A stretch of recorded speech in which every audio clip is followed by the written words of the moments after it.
नीरज को पुरानी और वीरान जगहों की फोटोग्राफी का शौक था।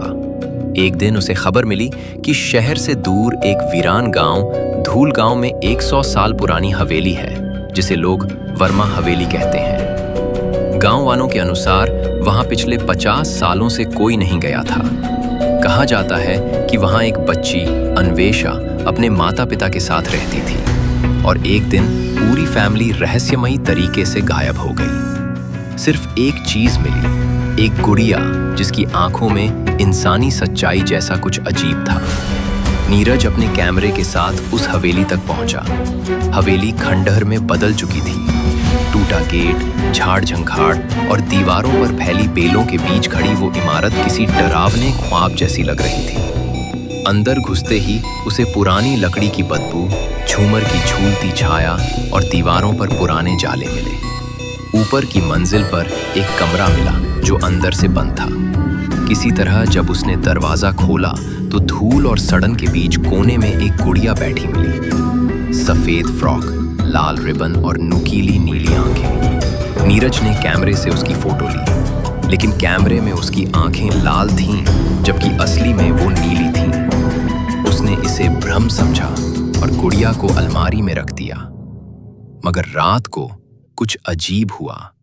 अलमारी खुद ब खुद खुल गई और गुड़िया गायब थी। उसे ढूंढते हुए नीरज को वह गुड़िया बाथरूम के शीशे के सामने बैठी मिली, खुद को घूरती हुई। अगली रात उसके लैपटॉप की स्क्रीन अपने आप ऑन हो गई। स्क्रीन पर वही फोटो थी, मगर अब गुड़िया मुस्कुरा नहीं रही थी। उसके चेहरे पर नफरत भरी घृणा थी। उसी रात उसे सपना आया। एक छोटी बच्ची रो रही थी और कह रही थी, मेरे पापा ने मुझे उस गुड़िया में बंद कर दिया, मुझे बाहर निकालो। नीरज ने गांव के कुछ बूढ़ों से पूछा। तब उसे पता चला कि बच्ची के पिता एक तांत्रिक थे। उन्होंने अपनी बेटी की आत्मा को अमर करने के लिए उसे एक गुड़िया में बांध दिया था, जिससे वो कभी बूढ़ी ना हो। मगर कुछ गलत हो गया और अब वह आत्मा सबको मार देती है जो भी गुड़िया को छूता है, सिवाय उस इंसान के जो उसकी सच्चाई सबको बताए। नीरज ने हवेली की और तलाश शुरू की और तहखाना खोज निकाला। वहां एक पुराना झूला, एक दरारों वाला शीशा और जमीन पर अजीब निशान बने थे। गुड़िया अब वहां खुद ब खुद पहुंच गई थी।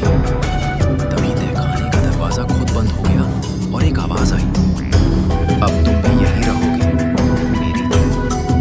नीरज ने शीशे की ओर देखा जहां अन्वेषा की आत्मा फंसी हुई थी। उसकी आंखों से खून बह रहा था। नीरज ने तुरंत कैमरा उठाया और शीशे की फोटो ली। तभी एक तेज रोशनी के साथ शीशा टूट गया और आत्मा आजाद हो गई। गुड़िया जमीन पर टूटी हुई पड़ी थी और हवा में राख की तरह कुछ उड़ रहा था। वो बच्ची की आत्मा थी, अब शांत और आजाद। 3 महीने बाद नीरज ने इस पर एक डॉक्यूमेंट्री बनाई, द डॉल ऑफ दुर्गा, जो इंटरनेट पर वायरल हो गई। मगर कोई नहीं जानता कि नीरज अब सो नहीं पाता। रात को जब वह आंखें बंद करता है तो वही हंसी सुनाई देती है और उसके कमरे में, उसके बिस्तर के पास वही टूटी हुई गुड़िया फिर से बैठी मिलती है।